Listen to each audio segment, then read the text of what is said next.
नमस्कार प्यारे बच्चों, स्वागत है आप सभी का एक बार फिर एके फ्यूचर एकेडमी में। मैं अजीत कपासिया। प्यारे बच्चों, आज हम व्यक्ति विशेष में डॉक्टर भीमराव अम्बेडकर के बारे में पढ़ेंगे।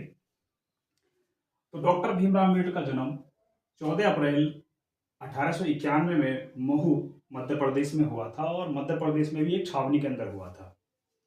इनकी मृत्यु 6 दिसंबर 1956 को दिल्ली में हुई और चेत्रा भूमि नामक इनका समाधि स्थल है।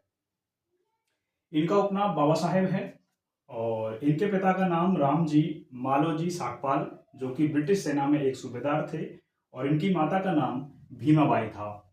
डॉक्टर भीमराव अम्बेडकर महार जाति से संबंध रखते थे और उस समय भारत की जो स्थिति थी वो ऐसी थी कि यहाँ पर छुआछूत और सामाजिक भेदभाव हुआ करता था। यहाँ पर जातियों को ऊंच नीच में बांटा हुआ था कि ये जाति ऊंची है, वो जाति नीची है। डॉक्टर भीमराव अम्बेडकर ने अपने जीवन में छुआछूत और सामाजिक भेदभाव का सामना किया। इसके बावजूद भी जो है उन्होंने उच्च शिक्षा प्राप्त की, क्योंकि वो जान चुके थे कि शिक्षा ही एकमात्र ऐसा हथियार है जिसके द्वारा समाज में बदलाव किया जा सकता है।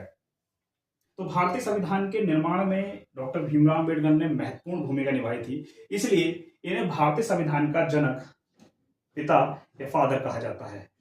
इन्हें भारतीय संविधान का निर्माणकर्ता भी माना जाता है, या आप कह सकते हो निर्माता भी कहा जाता है।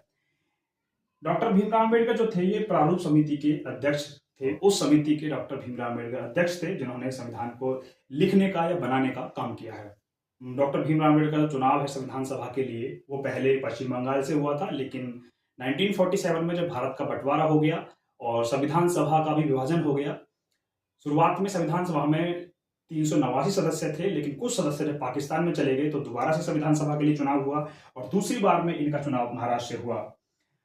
स्वतंत्र भारत के ये पहले विधि यानी कानून मंत्री रहे। जब पहला जो मंत्रालय बनाया गया था स्वतंत्र भारत का, तो उसमें डॉक्टर भीमराव अम्बेडकर जो है वो पहले कानून मंत्री बनाए गए, विधि मंत्री बनाए गए। इन्होंने संवैधानिक उपचारों के अधिकार को भारतीय संविधान की आत्मा कहा। इन्हें उच्च शिक्षा प्राप्त करने के लिए, विदेश में पढ़ाई करने के लिए बड़ौदा के जो महाराज थे जिनका नाम था सयाजी राव गायकवाड़ थर्ड, उन्होंने मदद की थी, इन्हें छात्रवृत्ति दी थी और बदले में एक शर्त रखी थी कि जब भी आप अपनी पढ़ाई पूरी करके भारत वापस लौटोगे तो आपको हमारे जो बड़ौदा स्टेट है इसमें सरकारी नौकरी करनी होगी, आप कह सकते हो कि सेवाएं देनी होंगी। और डॉक्टर भीमराव अम्बेडकर उस बात के लिए मान गए थे। जब वो वहां से वापस लौटे उच्च शिक्षा प्राप्त करके, तो इन्होंने अपने वादे को निभाने के लिए वहां पर बड़ौदा में सरकारी नौकरी जो है वो ज्वाइन कर ली थी। लेकिन इतनी उच्च शिक्षा हासिल करने के बाद भी समाज में कुछ नहीं बदला और इन्हें दोबारा से सामाजिक भेदभाव और छुआछूत का सामना करना पड़ा, जिसके उपरांत इन्होंने सरकारी जो नौकरी थी उसको छोड़ दिया था। इनके बारे में कुछ एक्स्ट्रा फैक्ट भी हैं, जैसे कि डॉक्टर भीमराव अम्बेडकर को 9 भाषाओं का ज्ञान था और आपने ऐसा सुना होगा कि इनके पास में 32 डिग्रियां थी। और 32 डिग्रियों की जो कहानियां वो कुछ इस प्रकार है कि इन्होंने 8 डिग्रियां तो प्राप्त करी थी पढ़कर, बाकी कुछ डिग्रियां इन्हें जो है मानक उपाधि के रूप में दी गई थी। अब एक चीज को लेकर विवाद रहता है। जो बहुत सारे लोग हैं ये मानते हैं कि भारतीय संविधान का जो निर्माण है वो डॉक्टर भीमराव अम्बेडकर ने किया है। तो इस बात को लेकर जो कंट्रोवर्सी है, विवाद है, उसको आज हम इस वीडियो में डिस्कस करते हैं।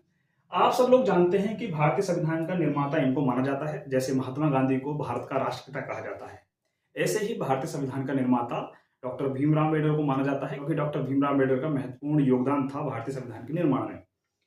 परंतु अगर कोई व्यक्ति जो कम पढ़ा लिखा हो या जिसने थोड़ी घनी बातें सुनी इधर से उधर से, और वो केवल ये कहे कि भारतीय संविधान को बनाने वाला एकमात्र व्यक्ति डॉक्टर भीमराव अम्बेडकर थे या भारतीय संविधान को केवल डॉक्टर भीमराव अम्बेडकर ने बनाया है, तो ये बात यहाँ पर थोड़ी सी गलत हो जाती है। क्योंकि आपको पता होना चाहिए कि भारतीय संविधान को किसी एक व्यक्ति ने नहीं बनाया, बल्कि भारतीय संविधान को भारतीय संविधान सभा ने बनाया है।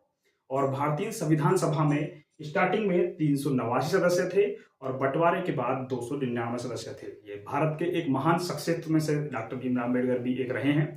उन्होंने देश के लिए महत्वपूर्ण योगदान दिया है और बहुत सारी जो चीजें आज आपको देखने को मिल रही हैं इनमें उनका महत्वपूर्ण योगदान है। और इस बात को कहने में भी हमें कोई हिचक नहीं होनी चाहिए कि हमारे समाज में कुछ व्यापक बुराइयां थी जो प्रेजेंट में तो बहुत कम देखने को मिलती हैं, लेकिन ऐसा नहीं है कि पूरी तरह समाप्त हो चुकी हैं। आज भी बहुत सारी सामाजिक बुराइयां हमारे समाज के अंदर, हमारे देश के अंदर मौजूद हैं।